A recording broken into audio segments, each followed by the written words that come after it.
Travel Fan prezentuje film Stacja Bałkany. Zapraszam na objazd po niezwykle ciekawych, malowniczych zakątkach Czarnogóry, Serbii oraz Bośni i Hercegowiny. Prezentowany w filmie fragment Bałkanów to kraina cudownych widoków, pięknych gór oraz bajkowo ukształtowanego wybrzeża. Miejsce, gdzie żyją uśmiechnięci, otwarci i gościnni ludzie, gdzie nie wysilając się językowo można dogadać się z naszymi słowiańskimi braćmi. Czarnogóra to także ciekawa, nierzadko skomplikowana historia. To architektoniczne perełki w postaci Kotoru, Budwy czy Starego Baru. To pocztówkowe, zjawiskowe widoki udającej fiord Boki Kotorskiej. Czarnogóra to także wkomponowane w nieożywioną przyrodę prawosławne klasztory, wśród których niewątpliwie wyróżnia się zawieszony pośród skał monastyr Ostrog. Kraj ten poszczycić się może pięknem przyrody, wśród której prym wiedzie zjawiskowy kanion rzeki Tara.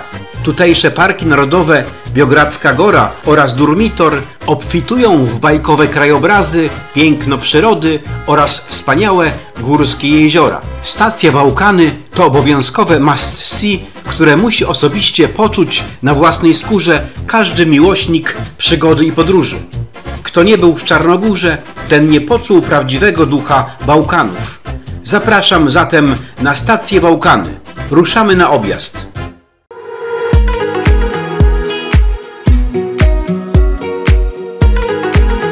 Ruszamy wrześniową porą na krańce Europy, by choćby jeszcze na chwilę przedłużyć sobie lato.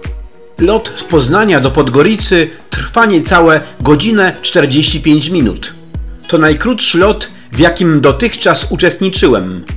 Wystarczy zatem tak niewiele, aby dostać się w cieplejsze rejony Europy. Ledwo zdążyliśmy się wzbić i na dobre rozgościć się w podniebnych przestworzach, a już kapitan daje sygnał do lądowania. Witajcie w Czarnogórze. Początek naszej wyprawy przywitał nas ołowianymi chmurami. Tego nikt się tutaj nie spodziewał.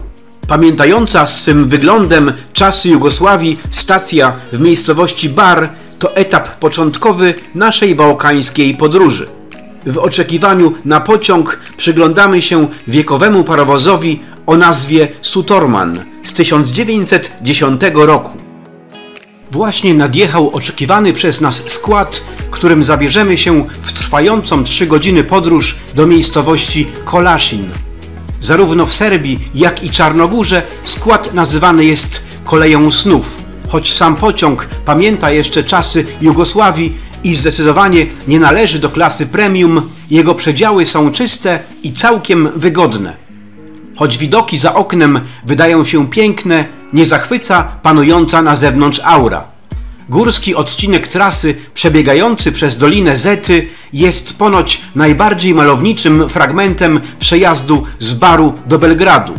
Zbudowano go w latach 70. ubiegłego wieku i uważany jest za jedną z piękniejszych linii kolejowych w Europie. Mówi się, że gdy marszałek Tito zwrócił się do francuskich inżynierów w sprawie budowy, ci stwierdzili, że jest to niemożliwe.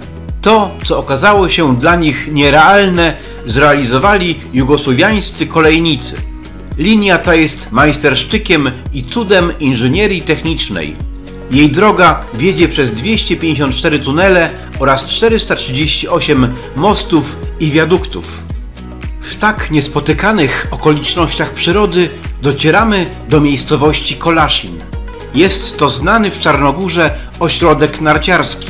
Latem zaś miasto stanowi dobrą bazę do uprawiania turystyki górskiej. Zabytkowa część miasta została prawie całkowicie zniszczona podczas II wojny światowej. W wyniku rewitalizacji do dzisiejszych czasów przetrwało nieco z XIX-wiecznej zabudowy. Obecnie Kolaszin stanowi jedynie ośrodek turystyczny oraz dogodną bazę wypadową na pobliskie masywy górskie Birasica i Sinjajewina, gdzie znajdują się stoki narciarskie oraz uzdrowisko spa. Miasto zostało założone w XVII wieku przez Turków osmańskich. a we władanie Czarnogórców dostało się dopiero w 1878 roku. Padający rzęsiście deszcz nie sprzyja bardziej dogłębnej eksploracji miasta. Niezwłocznie przechodzimy zatem pełnym kafejek oraz sklepików miejskim deptakiem na pogrążony w strugach deszczu plac, skąd jedną z głównych ulic udajemy się w kierunku dość surrealistycznie wyglądającego centrum kultury. Stąd kilka kroków dzieli nas od ładnie odnowionego budynku zwanego Budą Tomowicia. Zwieńczeniem naszego spaceru w strugach deszczu jest podziwianie fasady Bianca Resort & Spa, uznawanego za najlepszy adres hotelowy w mieście.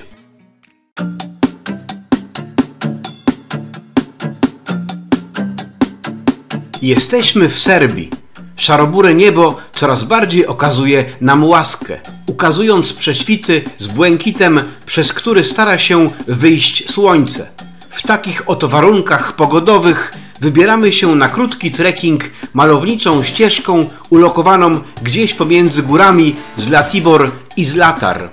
Atutem tego miejsca są wspaniałe widoki malowniczych górskich krajobrazów, piękno przyrody, a w finale spotkanie z uroczym kanionem, na którego dnie malowniczo meandruje rzeka Uwat.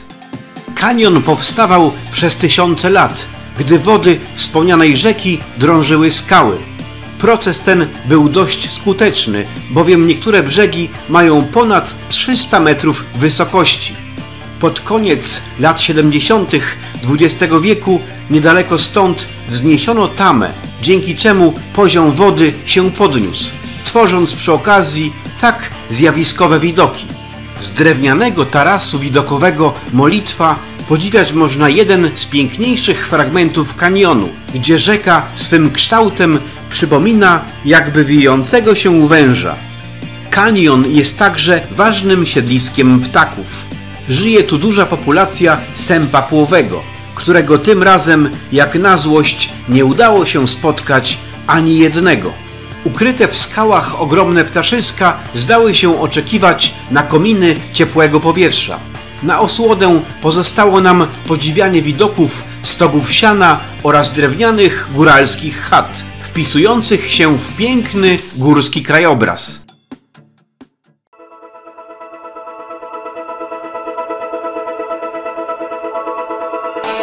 Przemierzamy malowniczy górski serbski interior. Mijamy malownicze Zlatarsko jezero, którego sytuacja hydrologiczna staje się niestety coraz bardziej opłakana. Susza na Bałkanach staje się niestety coraz większym problemem. Po niespełna kilkunastu minutach mijamy Zlatibor. To lubiany przez Serbów ośrodek wypoczynkowy. Przyjeżdża się tutaj raczej, żeby się pokazać, niż pochodzić po górach, które według krajowców są po to, żeby je podziwiać, a niekoniecznie po nich chodzić. Wjeżdżamy w pełne sielankowych, malowniczych krajobrazów okolice Parku Przyrodniczego Sargan Mokra Gora. Obfitująca w liczne serpentyny trasa zachwyca pięknymi krajobrazami. Autopromocja. Stacja Bałkany. Zamów i zobacz cały film. Finałem owego kilkugodzinnego przejazdu jest miejscowość Bajina Baszta, na której obrzeżach podziwiać można rozsławiony przez National Geographic oraz kilka innych światowych mediów ustawiony pośrodku nurtów rzeki Drina niewielki drewniany domek. Został on zbudowany w 1969 roku przez grupkę chłopców szukających miejsca do opalania i odpoczynku. Domek wielokrotnie zabierały wezbrane podczas wiosennych roztopów wody Driny i za każdym razem desperacko był odbudowywany. Po tym, jak National Geographic opublikował fotkę domku jako zdjęcie dnia, niespodziewanie stał się niezwykłą atrakcją turystyczną. Kucica na Drini, jak zwią domek Serbowie, pomimo swej malowniczości, jak dla mnie, nie jest atrakcją wartą kilku godzin jazdy i tyleż samo powrotu. Szkoda na to cennego czasu.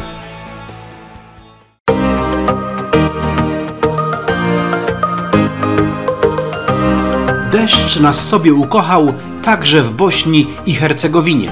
Będąc w Wiszehradzie, pierwsze kroki kierujemy pod pomnik jugosłowiańskiego noblisty Ivo Andrića, który uwiecznił miasto, obracając akcję wokół Starego Mostu w swojej powieści Most na Drinie.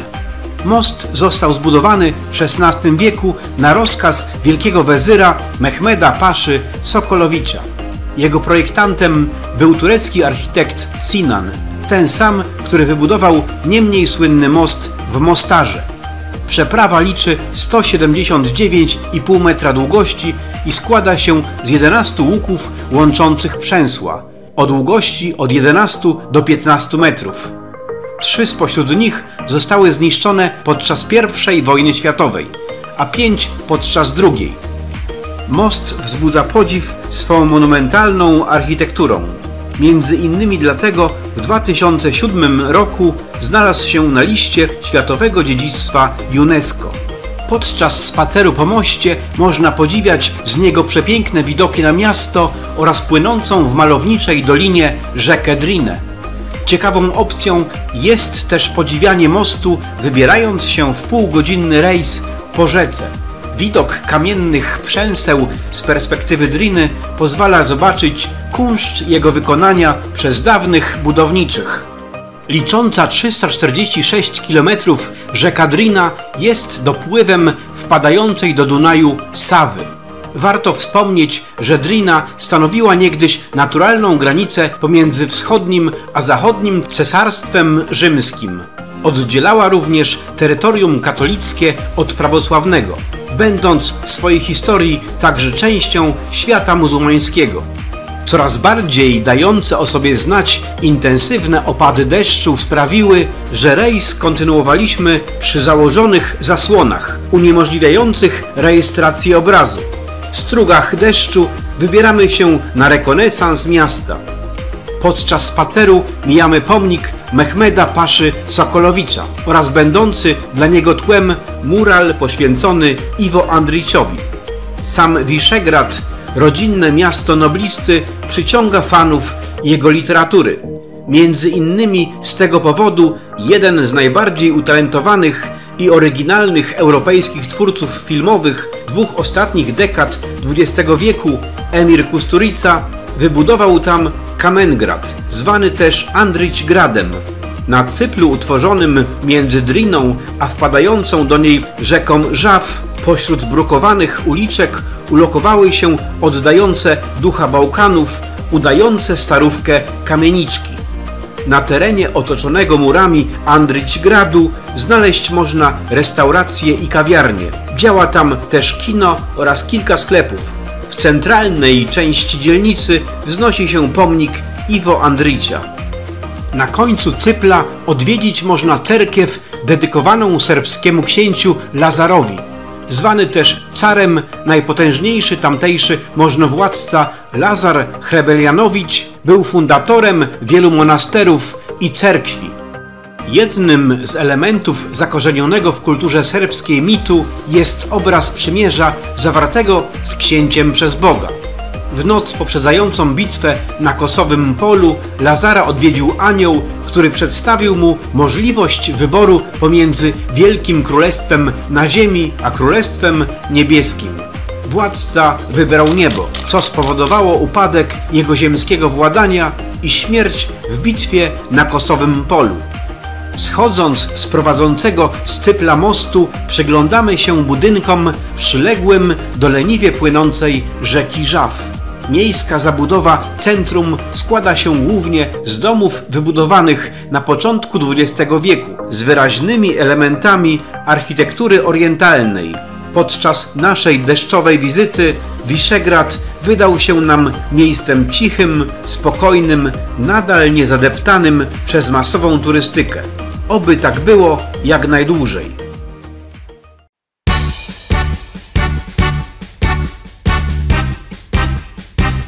Piękny poranek powitał nas na wzgórzu Meczawik, w wiosce skansenie Kustendorf, zwanej też przez miejscowych jako Drvengrad. To jest drewniane miasto. Wieś zbudowana została w 2000 roku jako inscenizacja do filmu Życie jest cudem, reżyserowanego przez Emira Kusturicę. Reżyser nadał tradycyjnej serbskiej wiosce nazwę Kustendorf, łącząc w niej swoje przezwisko Kusta z oznaczającym wieś niemieckim przyrostkiem Dorf. Drvengrad został otwarty 25 września 2004 roku, mającym tu swoją premierę pokazem wspomnianego filmu. Na wzgórzu znajduje się 50 drewnianych chatek. Uliczki Kustendorfu noszą nazwy ważnych dla Kusturicy osobistości. Znajdziemy tu zatem ulicę dedykowaną Federico Felliniemu, Nikolai Tesli, Nowakowi Dziokowiczowi, a nawet zabawnie dla nas wymawianą przez mieszkańców Bałkanów ulicę Brusalia. Kto chciałby zatrzymać się tu na dłużej, może zabukować pobyt w apartamentach Gagarina, Maradonny, a nawet Che Guevary. Główna uliczka wsi Skansenu nosi nazwę ulubionego pisarza Ivo Andricza. Na jej końcu ujrzeć możemy usytuowaną tu niewielką cerkiew świętego Sawy. Duże zainteresowanie wzbudza zaparkowana tu czarna Wołga, pamiątka z planu filmowego Kusturicy. Autopromocja. Film dostępny jest na płytach DVD oraz Blu-ray. Ukazuje najpiękniejsze miejsca w Czarnogórze i najbliższej części Serbii, a także Bośni i Hercegowiny. Prezentuje wspaniałe krajobrazy, a wszystko to ilustrowane klimatyczną muzyką, którą uzupełnia ciekawa narracja. Zobacz też inne filmy na YouTube na kanale travelfan.pl. Odgrywające rolę więzienia pomieszczenie jest obecnie należącym do restauracji magazynem. Przy jednym z domów ujrzeć można zaparkowaną ładę, symbol luksusu z czasów dawnych demoludów. W niektórych chałupach utworzono galerię z czasowymi wystawami sztuki. Mamy tutaj również restaurację, kino, bibliotekę, a także obiekty sportowo-rekreacyjne. W wielu miejscach porozstawiano kramiki z domowymi smakołykami, miejscowym rzemiosłem oraz pamiątkami. Kustendorf to miejsce, które warto zobaczyć nie tylko po to, aby poczuć ducha Bałkanów, ale także, aby chłonąć takie oto piękne widoki.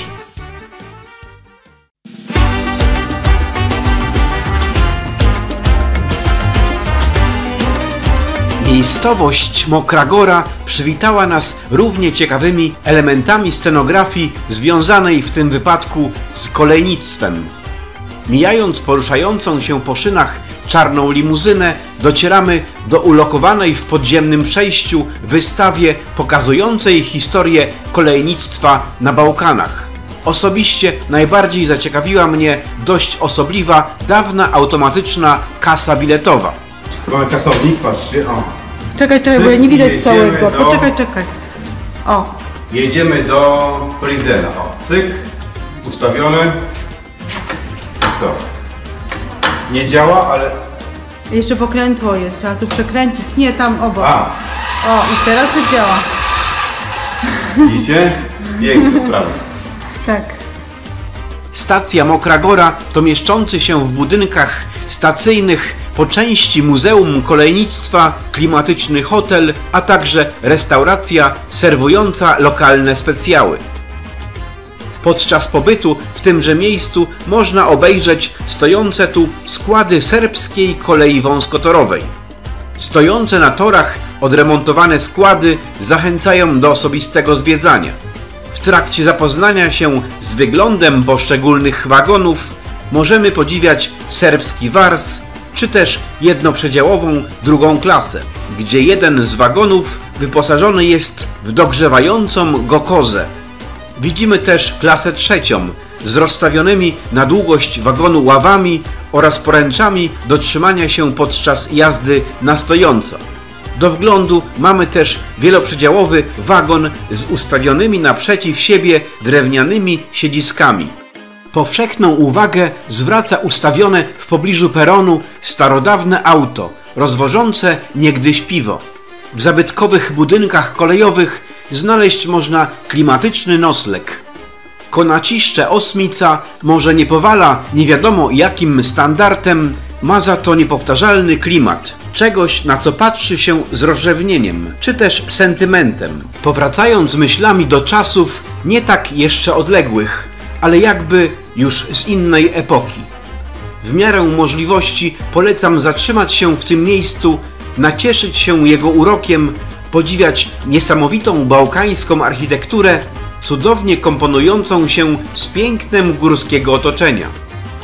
Historia tutejszej linii kolejowej zwanej Szargańska Ósmica sięga wiosny 1921 roku. Rozpoczęto wówczas budowę linii kolejowej z Mokrej Gory do Szarganu, która była częścią powstającej magistrali Belgrad-Sarajewo-Dubrownik. Trasa wiedzie przez przepiękne i dziewicze tereny zachodniej Serbii. Cechują ją układające się w ósemki serpentyny, stąd jej nazwa – Szargańska Ósemka. Pierwszy pociąg wyruszył po niej na początku lutego 1925 roku. Linia działała do wiosny 1975 roku, kiedy kursy wagonów jako nieopłacalne wstrzymano.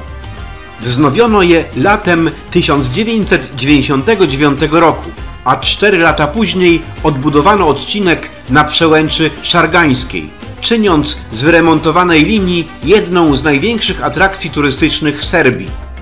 Interesujące są tu nie tylko lokomotywy i wagony, ale także trasa zbudowana w trudnym górskim terenie. Poprowadzona przez góry linia kolei wąskotorowej na krótkim odcinku musi pokonać kilkaset metrów różnicy wysokości. My możemy przejechać się bardzo krótkim odcinkiem między stacjami Mokra Gora i Szargan Vitasi. Ma on długość 15,5 km, przebiega przez 22 tunele i 5 mostów, a pociąg pokonuje różnicę wzniesień wynoszącą 450 metrów. Najdłuższy tunel ma nieco ponad 1,5 km. Szargańska Ósemka uchodzi ponoć za najpiękniejszą kolej wąskotorową na Bałkanach. Podczas jazdy mamy kilka fotostopów. Obszar Szargan-Mokra Gora został objęty ochroną w celu zachowania i wzmocnienia różnorodności i piękna krajobrazu, bogactwa przyrody, nierzadko endemicznych roślin, zwierząt i ich zbiorowisk oraz prastarych kompleksów sosny czarnej, a także obiektów architektury ludowej.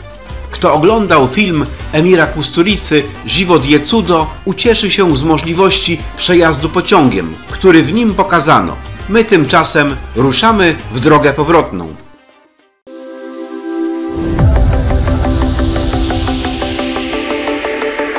Późne popołudnie przywitało nas nad rzeką Tara. Kanion tej rzeki jest jedną z większych przyrodniczych atrakcji Czarnogóry. Ma 82 km długości, a w najgłębszym miejscu mierzy 1300 metrów. Jednym z popularniejszych miejsc, z których podziwiać można dzieło stworzone przez naturę, jest most Durdewicza.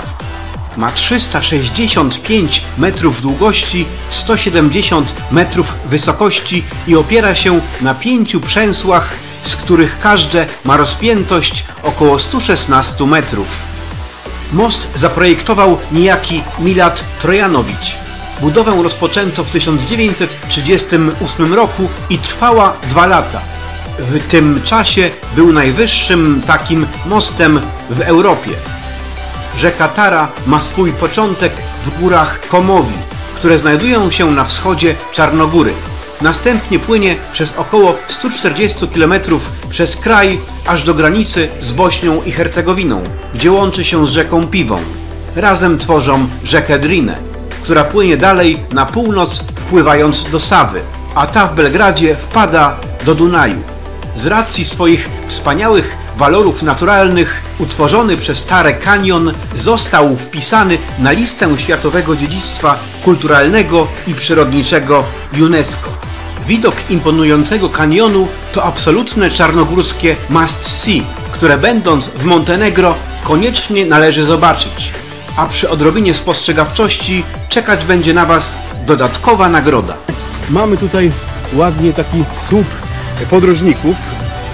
Ja również nakleję tutaj naklejkę, że przyjechałem. Proszę bardzo. I teraz informacja. każdy, kto zrobi zdjęcie z tą właśnie naklejką, że tutaj był, będzie dodatkowy suwenir dla wszystkich oglądających mój kanał. Także zapraszam do oglądania Travel Fan w podróży. Robiąc sobie fotkę z tą naklejką i przesyłając mi takową na przykład poprzez media społecznościowe, zyskasz dodatkowe profity.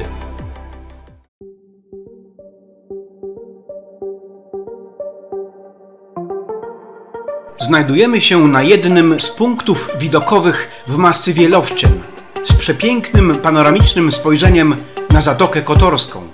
Na jej krańcach znajduje się miasto Kotor. A teraz, kochani, kolejna niespodzianka. Kto zrobi fotkę z tą naklejką, będą czekały na kanale nagrody. Pamiętajcie. Zachęcam zatem do popularyzacji filmowej serii Travel Fan w podróży, a fotkę z uwidocznioną naklejką oraz panoramą Boki Kotorskiej wstawiamy na media społecznościowe. Zjeżdżamy w dół panoramiczną trasą widokową, kierując się kolejnymi serpentynami ku brzegom Boki Kotorskiej. Używana przez lokalną ludność nazwa Boka pochodzi z włoskiego słowa bocca, oznaczającego usta, bowiem z lotu ptaka kształt zatoki ma je ponoć przypominać. Kto pomyśli, może zgadnie. Zatoka posiada cechy norweskich fiordów i jest niekiedy określana jako najdalej położony na południe fiord Europy. W rzeczywistości nie powstała ona na skutek działalności lodowca i nie ma charakteru fiordu, czyli zalanej doliny polodowcowej, ale riasu, czyli zalanej doliny rzecznej. Jesteśmy w Kotorze, mieście o długiej, bujnej historii. Stare miasto otoczone jest wysokimi 20-metrowymi średniowiecznymi murami miejskimi, które łączą się z twierdzą Świętego Jana na samotnym wzgórzu na wysokości 260 metrów nad poziomem morza. Łączna długość murów wynosi 4,5 km. Jego niesamowita starówka, jedna z pereł Bałkanów, została wpisana na listę światowego dziedzictwa UNESCO. Kotor jest dla Czarnogóry tym, czym Dubrownik dla Chorwacji bądź Wenecja dla Włoch. Od wczesnego średniowiecza był ważnym miastem ze względu na strategiczne położenie w zatoce, w której mogą schronić się statki. Jeśli chciałbyś pomóc rozwijać moją filmową twórczość, aby Travel Fan w dalszym ciągu pokazywał Wam cuda tego świata, zostań patronem kanału. Wesprzyj moje działania poprzez donację PayPal bądź SMS Premium. Możesz też zamówić któryś z moich filmów w wersji płytowej lub przekazać zadatek na poczet nowo powstałych projektów. Projekt to nie tylko prace związane z powstawaniem nowego filmu, to także inwestycje w niezbędne licencje, oprogramowanie, wreszcie w sprzęt potrzebny w podróży. Dla najbardziej zaangażowanych będą specjalne bonusy w postaci upominków z podróży, pamiątkowych gadżetów, a nawet uwiecznienia w napisach końcowych. Zostań przyjacielem projektu Travel Fan w podróży. Twoje wsparcie ma dla mnie ogromne znaczenie. Be trendy, be Travel Fan.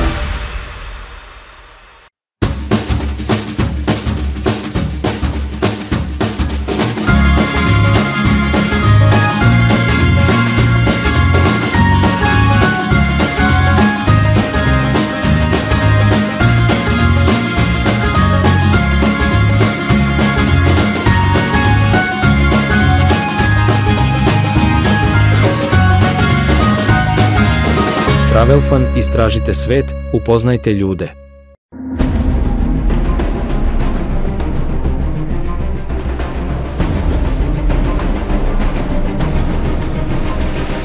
Z podróżniczym pozdrowieniem, Rafał Maza.